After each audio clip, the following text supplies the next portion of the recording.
So I want to talk about a very important another topic, which is type conversion. Type conversion is very important to know because sometimes we have an integer and we want that value as a string, or sometimes we have a string, we want that as integer. So we have to change the type of that, or we have to convert the type of that value. So that's why we use type conversion. For example, let's have a value 100. If I print this,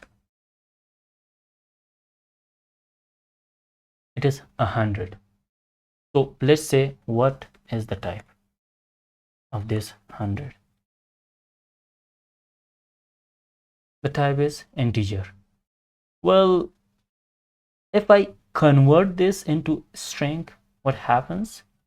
Like, let's have string str.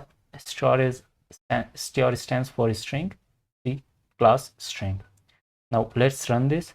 It becomes strings. It's converted to strings. Now, for example, let's have this once again into integer. How to convert that again into integer? Again, I have this brackets and all that because you have to understand. So it became integer. So type conversion is very important. You have to understand this.